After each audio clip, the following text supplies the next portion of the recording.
Palace now is almost feels like it's our biggest game of the season. Unai's job is riding on this. I am joking, but I am joking about that point for Animal jumps in. But it to lose 5 in a row, it's the pressure on that game now, big time. It's a lot.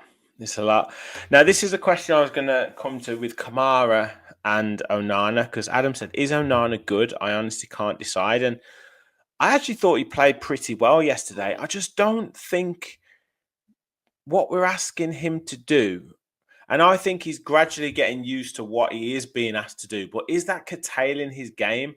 And ultimately, is that just making way for Boubacar Kamara to come back in? Because I think just having him in the team, fully fit Boubacar Kamara in the team, will just alleviate so many of these issues in terms of being able to play a bit more of a higher line, having someone who reads the game so well and covers in certain positions, allows the right back to go forward, or even the left-sided player to go forward, because he will just filter back in and cover in at the centre-back position if we shuffle around. So, yeah, it's just, is Kamara that missing piece to allow us to be able to kind of go back to normal, in inverted commas, or is Onana kind of going to have to learn how to operate in that role, or do we see him going further forward and using his power and his height and his running with the ball ability?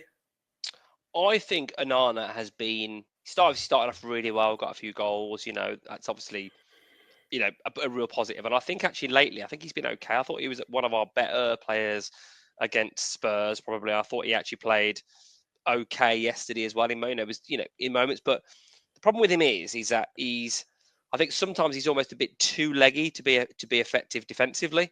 Like, I feel like maybe he hasn't got, he's maybe not as nimble and as agile. Yeah, he's going to have a foul in him. Yeah, exactly. And then going forward, he's not generally threading the pass through the eye of the needle, bursting past someone with pace. He's got power to do marauding runs, and he's obviously physically imposing and good in the air.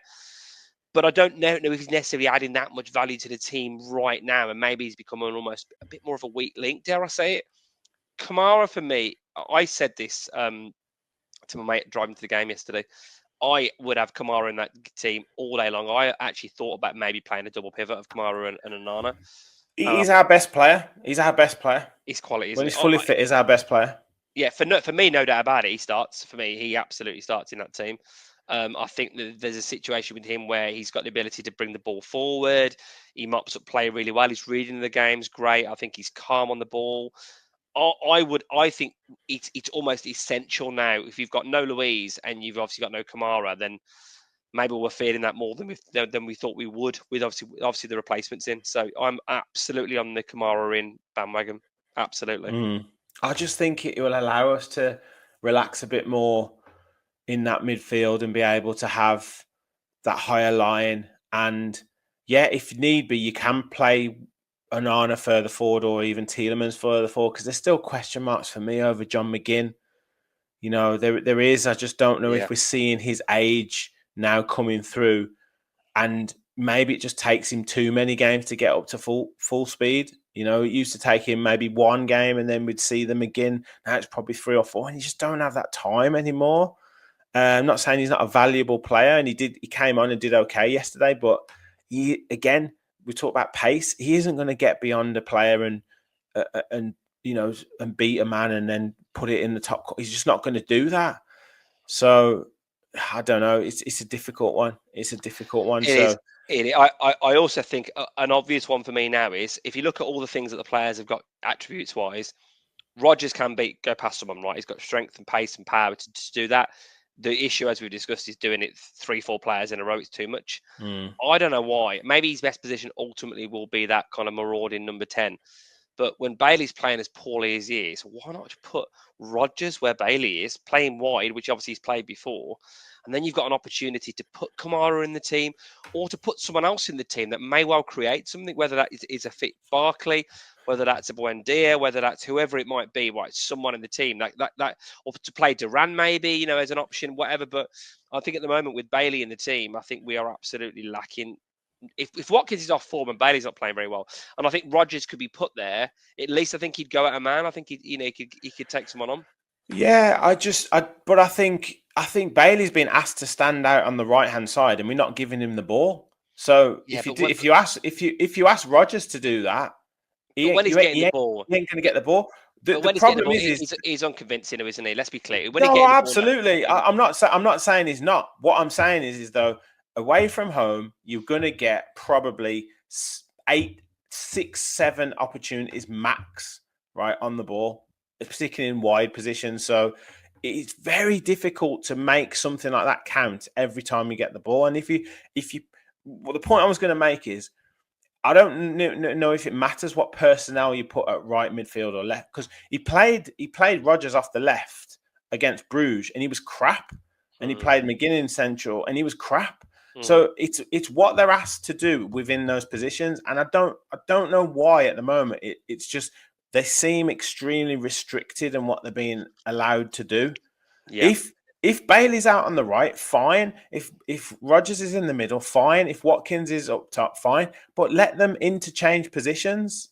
And I think having Kamara and Tielemans or Kamara and Onana as that base in midfield will allow them to do that more, because I think Unai will have more security in a Kamara being able to mop things up and win the ball win second balls in midfield and all that than he does at the moment with Onana and Tielemans. He's asking players just to stay in their position. So I think he's a bit worried about what happens, when we lose the ball, if players are out of position. I don't know why, but he just seems that that's the case.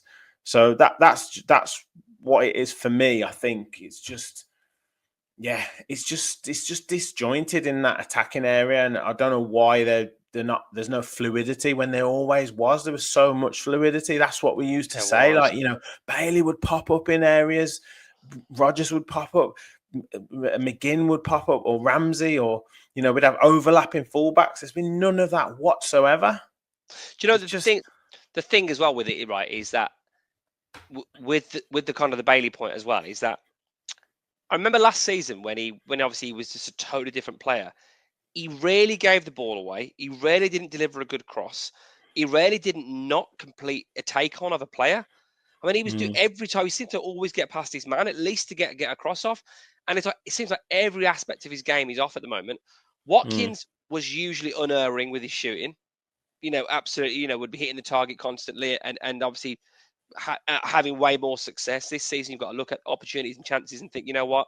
That one he dragged last night was just such a disappointment to get a really, good opportunity of shot right near the away fans on target.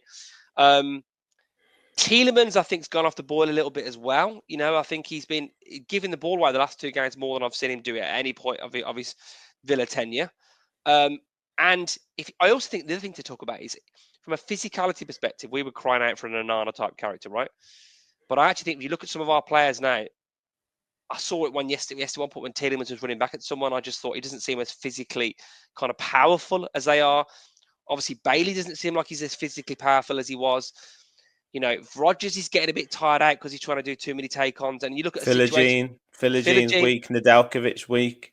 Ramsey's obviously had his injury problems. I thought Ramsey played really well last night, but he's obviously gone down with an injury again. And then you look at it and think, are we maybe a little bit like almost boys versus men when you've got the marauding Diaz, Nunez, Salah, Gakpo kind of going forward?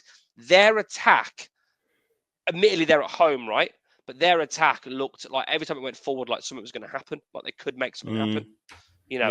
And we look quite toothless in attack. We did. We totally did.